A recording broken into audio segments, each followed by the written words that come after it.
He thought his robe would protect him forever, but when Judge Boasberg started shielding political insiders, Pam Bondi turned the entire system on its head.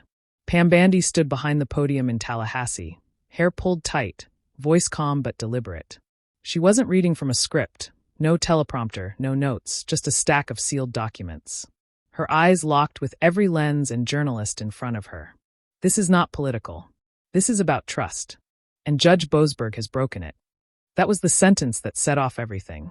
It echoed across screens in living rooms, courtrooms, and conference halls. People didn't know what to make of it at first. A sitting judge facing criminal charges? It felt like something out of a political thriller, not Tuesday's morning news. But Bondi didn't flinch. Her voice cut through the noise of shocked murmurs. She didn't smile. She didn't need to. Just 48 hours earlier, whispers had started circling inside the Department of Justice. Quiet murmurs about a sealed file, an internal audit, and a highly sensitive case review involving Judge James Boasberg, a federal judge with years of experience, known more for his connections than his rulings. Someone most Americans had never heard of until now. But Bondi had been watching for months.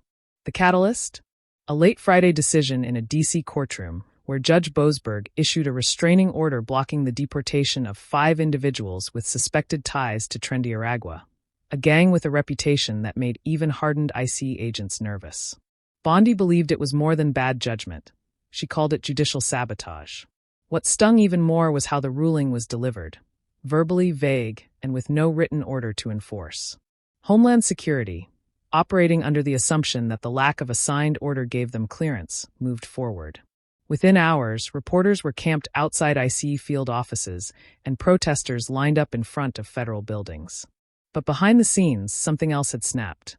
Bondi had been in touch with DHS leadership and White House counsel that same night.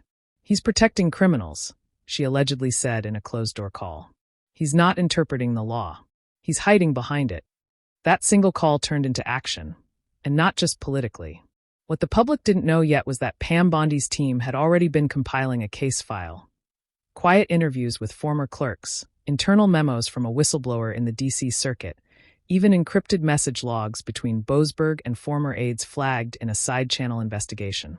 Bondi wasn't just upset, she was preparing for war. In her press statement, she didn't disclose the full list of charges, but she made it clear obstruction of justice was on the table. Misconduct in office, too. She hinted at a pattern of rulings that deviated from legal norms in critical national security cases. People watching that press conference weren't sure what shocked them more, what she said or the fact that someone was finally saying it. Cable news anchors fumbled with the breaking headlines, legal scholars scrambled to explain the ramifications, and in legal chat groups across the country, junior attorneys whispered the same question. Is this really happening? Bondi had always been tough. But this was something else. She was going after a sitting federal judge, and not just with rhetoric. She was aiming to dismantle his legacy case by case, line by line. In the days that followed, her words were dissected on every network. Critics accused her of political retaliation, but supporters called her brave, finally holding the judiciary accountable. The nation was split, but one thing was clear. This wasn't a press stunt. Bondi was serious. She'd pulled the pin. The explosion was just beginning. But what led her to this point? Why Boasberg? Why now? Long before the headlines, before the accusations, James E. Boasberg was considered untouchable. A Georgetown graduate, Yale law alum with polished credentials and a network that spanned from K Street to Capitol Hill.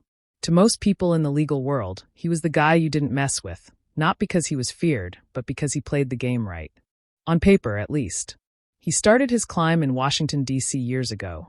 First as an associate judge in the D.C. Superior Court, then elevated by President Obama to the U.S. District Court for the District of Columbia. In 2020, he became chief judge of the Foreign Intelligence Surveillance Court, a position that gave him eyes on some of the country's most sensitive national security matters. But over time, his decisions started raising eyebrows. It wasn't one moment, it was a pattern. In Honolulu, when the FBI came under scrutiny for errors in its surveillance applications, Boasberg was the one who reviewed the aftermath. His rulings were measured, some would say careful, but others saw them as weak. A slap on the wrist here, a warning there, no consequences, no deterrent. Critics began to whisper that Boasberg had become too comfortable protecting institutions instead of holding them accountable.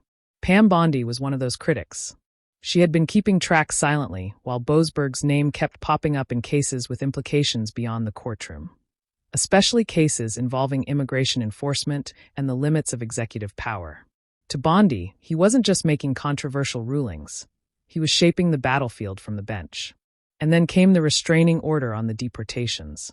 That ruling was different. It wasn't just legally fuzzy, it felt calculated. Bondi wasn't alone in thinking that. DHS officials were caught off guard. "We got no paperwork," said one internal email. "Are we really going to ground flights because of a hallway comment from a judge?" The answer eventually was no.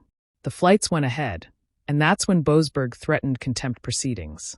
He accused the administration of defying court orders. But legal analysts pointed out a gaping problem. There was no enforceable written ruling. Behind closed doors, Bondi's team was furious. This wasn't oversight, this was obstruction. She authorized a deep dive into Boasberg's court history. Not just rulings, but case management notes, clerk memos, inconsistencies in scheduling, and personal communication patterns that showed possible conflicts of interest. And as they looked deeper, something strange kept surfacing. An unusual number of non-disclosed correspondences in cases involving encrypted technologies, namely Signal. Signal wasn't just a tech story. It was becoming a legal landmine. In early 2024, a lawsuit had emerged, small at first, then louder, accusing senior officials under the Trump administration of using Signal to coordinate decisions on sensitive operations without leaving a paper trail. When that case landed on Boasberg's asking, red flags went up. Not because he was biased yet, but because he had close ties to several people named in the discovery process. Still, he didn't recuse himself. He kept the case and then quietly pushed hearings into closed chambers, sealed witness lists, and limited press access. Bondi wasn't just irritated. She was convinced. She believed Boasberg had protected certain players in that case, either by shielding key evidence or delaying proceedings until the trail went cold. The DOJ started pulling call records, subpoenaing emails, and digging into timelines that didn't line up. And slowly, a pattern started forming. Delays in hearings, missing filings, and unexplained changes to access logs. Bondi's theory? Boasberg was playing defense for people who didn't want those messages ever seeing the light of day. By the time the deportation order came down, Bondi had already decided where this was going. It was only a matter of when she'd make it public. But it wasn't just legal maneuvering that pushed her. Something happened behind the scenes. Something personal. The room was narrow, dimly carpeted, and smelled faintly of printer toner and coffee that had been sitting on a burner too long. Inside DOJ headquarters, just off Constitution Avenue in D.C., Bondi sat with a handful of senior advisors, arms crossed, jaw set. The white noise machine outside the door was humming, meant to keep conversations private, but the tension inside the room couldn't be masked. "We can't ignore this," she said, looking straight at Deputy Counsel Arlen Stokes. Not anymore. On the table between them sat a folder, slim but heavy. The kind of folder that didn't need thickness to be dangerous. Just the right 3 or 4 pieces of paper, perfectly timed. Inside were excerpts from encrypted Signal chats recovered through a quiet third-party subpoena. Someone on the periphery of the case had cooperated. They didn't leak it to the press. They sent it straight to Bondi's office. And there it was. A message sent from a federal staffer directly to Boasberg 2 months before he took the Signal Gate case. The language was vague but telling. "They're planning to dump some of it in late March," it read. "But don't worry, Jay, I've got it covered on our end." Pam had read it twice, maybe 3 times, before she realized her hands were shaking.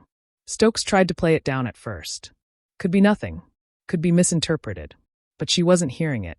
"It's not just this message," she said. "It's everything stacked behind it. The patterns, the redactions, the verbal orders with no paper trail, the hearings shuffled out of public view. It's all too clean."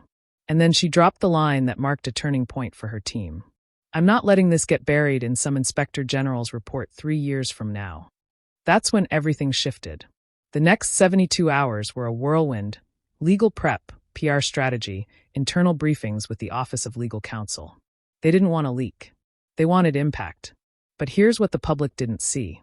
2 days before the press conference, Bondi had a phone call with someone she trusted, an older federal judge in Phoenix who had been watching the Boasberg situation from a distance.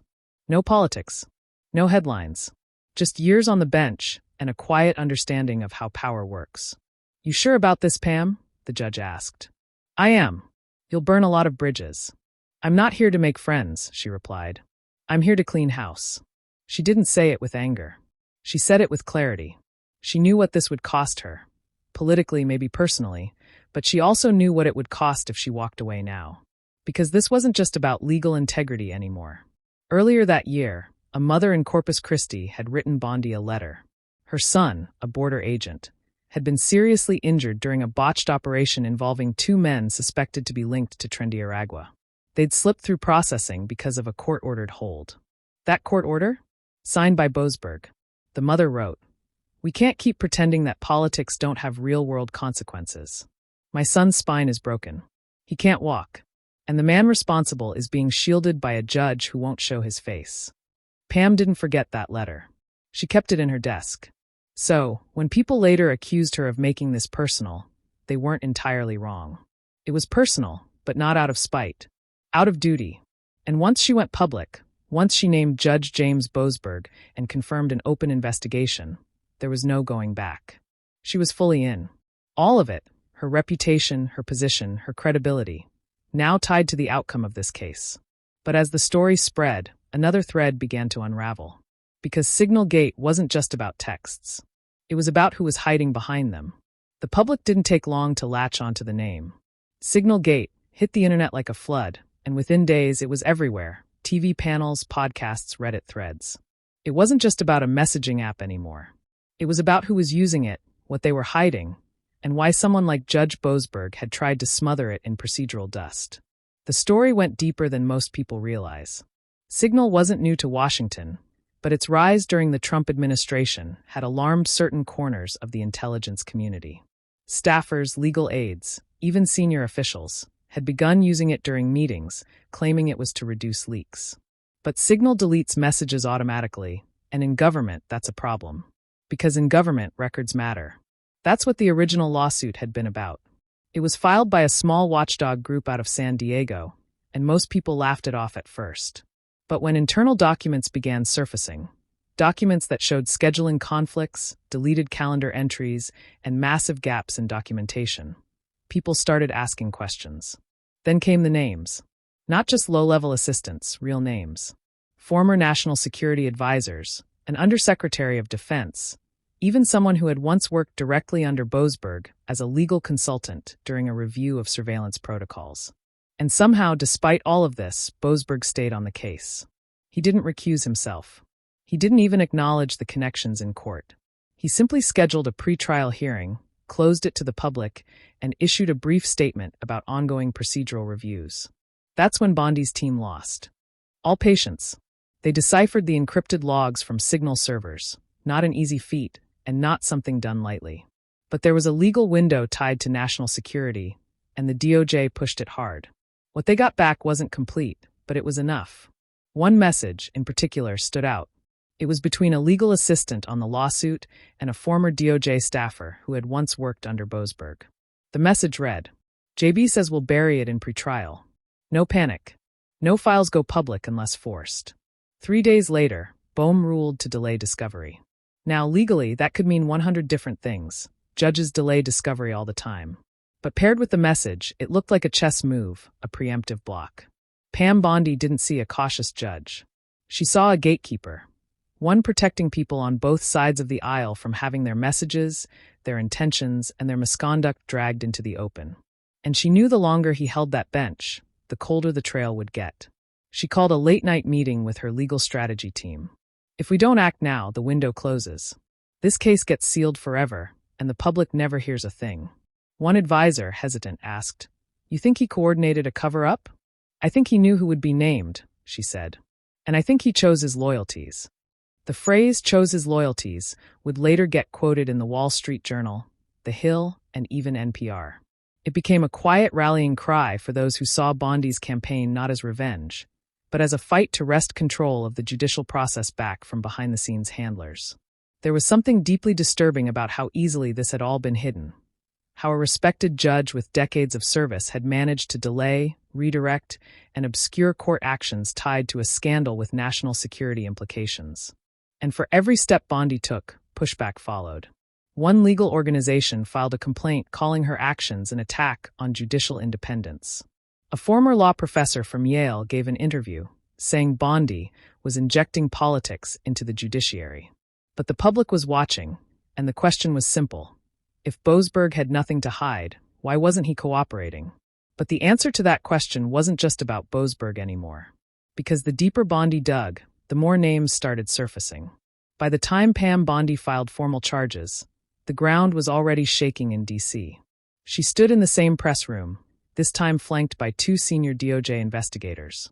No cameras were allowed inside during the internal briefings, but reporters were buzzing just outside, recording every word through the crack of an open door. Bondi's voice again was calm. No theatrics, no fire, just facts. We believe Judge James Boasberg has knowingly interfered with federal investigations, misused his authority to shield select individuals from scrutiny, and compromise the integrity of our justice system. The Department of Justice is pursuing formal charges.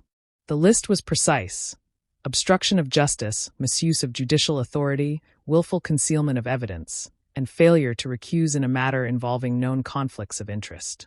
Within hours, legal circles across the country ignited. Law firms sent emergency alerts to their litigation teams.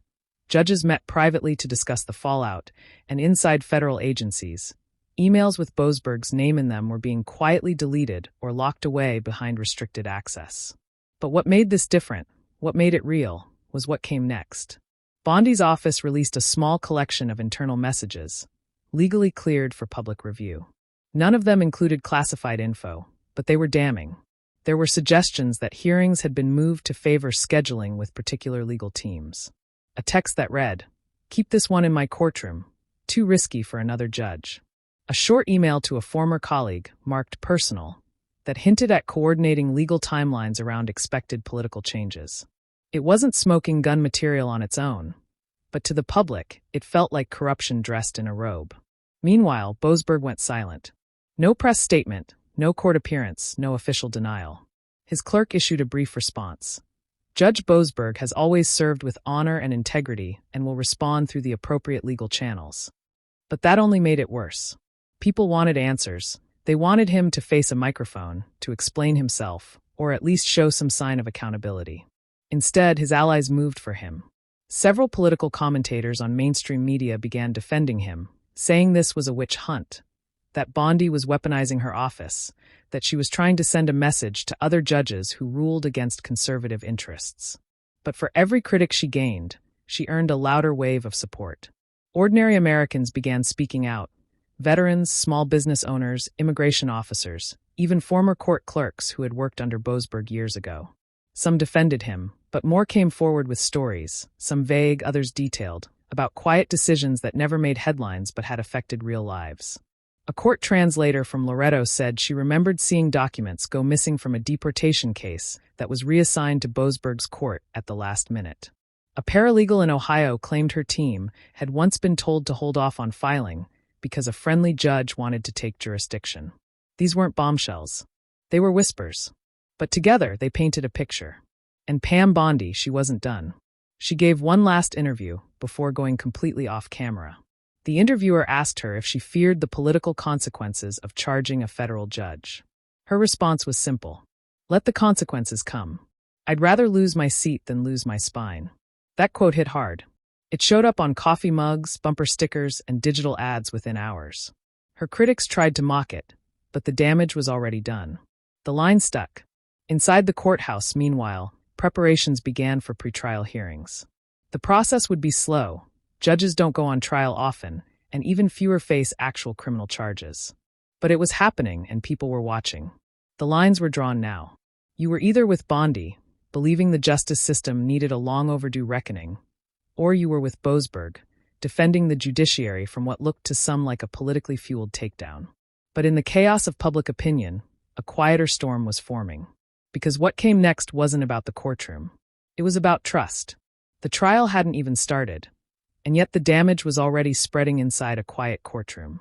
In Alexandria, Virginia, Judge Boasberg finally appeared. He didn't walk in through the public doors. Marshals escorted him through the side hallway away from the swarm of reporters outside. His suit looked pressed, but his expression, drawn blank, told a different story. The man who once sat atop some of the nation's most delicate legal proceedings now stood as a defendant flanked by attorneys in a tight jaw. The charges were read out in clear, clinical tones. The judge presiding over the hearing didn't show any visible reaction, no grandstanding, no cable news theatrics, just facts, motions, and paperwork. Boasberg pled not guilty. Outside, the crowd was mixed. Protesters, supporters, media vans lined the block. Some held signs that said "No more shadow justice." Others waved American flags and chanted for Bondi. You could feel the divide, but beneath it all was the same question on every face: can we trust the people behind the bench? The judiciary had always seemed untouchable to most Americans. Judges weren't like politicians. They didn't campaign, didn't argue on Twitter, didn't show up on late-night shows. They just ruled, and people who for the most part respected that, or at least accepted that. But now it felt like a mask had slipped. Bondi stayed out of the spotlight in those first days after the arraignment. No press conferences, no follow-up interviews, just her team moving forward quietly, confident. But in private she understood what had happened. She hadn't just filed charges, she cracked open a door no one wanted to admit existed. One morning her assistant walked into her office, holding a padded envelope with no return address. Inside was a letter, handwritten, shaky cursive. It was from a retired federal clerk in Santa Fe. The letter read, "I watched Judge Boasberg override a colleague in 2017 over an immigration hold. The case was never reported. No press. The man was released 2 months later. He killed a sheriff's deputy in Oklahoma. We all knew it happened, but no one said a word." Bondi didn't share the letter publicly. She didn't need to. The stories were surfacing on their own, one after another, not all provable, not all clean, but consistent whispers of favoritism, private lunches with federal attorneys, phone calls that skipped official records, and rulings, always the rulings that leaned just enough to raise questions, but never enough to demand attention. And still Boasberg said nothing. His legal team gave brief comments. They called the case an egregious overreach, claimed he'd done nothing wrong, and painted Bondi as a partisan soldier on a vendetta. But they couldn't explain the messages, they couldn't explain the scheduling delays, they couldn't explain why sealed court logs had quietly vanished before hearings tied to Signal Gate in Washington. People started choosing sides. Some legal analyst warned that if Bondi succeeded, it would set a precedent. No one was ready for one where any judge could become a target of political backlash, but others argued that accountability wasn't a threat to the system, it was the foundation of it. Senators were split. Some backed her, others called for an investigation into her office instead. And still she didn't flinch, because beneath the noise, beneath the headlines, something else had shifted. Ordinary Americans, people who never cared much about legal hearings or federal judges, were now watching C-SPAN, reading court transcripts, following every update. It wasn't about Bondi anymore. It wasn't even about Boasberg. It was about whether power still had limits. And in coffee shops, kitchen tables, and break rooms across the country, people were talking about justice in a way they hadn't in years. But one final piece still had to fall into place, the reckoning that would decide whether this was just a scandal or a turning point. It was a late spring evening when the verdict came down. No flashing lights, no triumphant music, just the sound of a gavel and the buzz of people shifting in their seats. Judge Boasberg was not found guilty on all counts. Some charges were dropped due to lack of hard evidence. Key messages had been erased long before the DOJ could get to them, but 2 charges stuck: willful concealment of evidence and misuse of judicial authority. The courtroom was quiet as the clerk read the words. Boasberg didn't move. His lawyers lowered their heads. The sentence: loss of his bench, permanent disbarment, and a recommendation for further federal review of his past rulings. No jail time, but no way back. Either Pam Bondi didn't celebrate. She didn't hold a press event. She simply walked into her office, looked out the window toward the Jefferson Memorial, and whispered to herself. That's when she knew this wasn't about just one man. It never was. In the weeks that followed, something rare happened. People stopped arguing, just for a moment, not about party lines or court politics, but about truth. For the first time in a long time, the public saw behind the curtain, not into a conspiracy, not some grand puppet show, just into the messy, flawed, deeply human system that runs our justice. One clerk from Boston's court gave an anonymous interview. He wasn't a villain. She said he believed he was doing the right thing. But that's not enough, not when you wear that robe. And that's the lesson Bondi wanted people to walk away with. That power, real power, isn't about what you say in front of cameras. It's about what you choose when no one's watching. Boasberg had chosen silence, secrecy, and protection. Bondi chose transparency, even if it meant putting herself On the line, she received letters from families who felt overlooked by the system. A man in Wichita whose son was deported despite being cleared of all charges. A woman in Bakersfield whose sister had been assaulted by someone released under a deferred hearing, one that had passed through Boasberg's courtroom without any public record. These weren't just sob stories. They were real consequences, real people. And for Bondi, that was the whole point. In one of her few public appearances after the trial, she stood before a class of first-year law students at the University of Florida. No notes, just her voice. Don't chase headlines, she told them, chase the truth. Because if you don't, someone else will write your version of it for you. The room was silent. Some scribbled notes, others just stared wide-eyed. And while critics still called her reckless, others began to ask harder questions: how many other judges were making quiet choices in shadow corners of the law? How many rulings were less about justice and more about protecting the machinery? The Justice Department quietly launched a new review system for internal complaints against federal judges. It didn't make front-page news, but it mattered because now someone was watching. And that's what accountability is really about. Not fear, not revenge, but presence. Being there, watching, not looking away. Pam Bondi had given the system a bruise. Yes, but sometimes a bruise is what it takes to remind the body where it's weak. And as the dust settled, the story faded from the front pages. Boasberg moved out of D.C., his name slipped out of the headlines, but the echo of his fall stayed in the chambers where others now sat, robes freshly pressed, verdicts still in their hands. Let this be the lesson: even the highest bench can crack. And when it does, it's not about how hard the fall is, but what the rest of us learn from it. If you believe justice should always come with accountability, don't stay silent. Subscribe for more stories that bring the truth to light.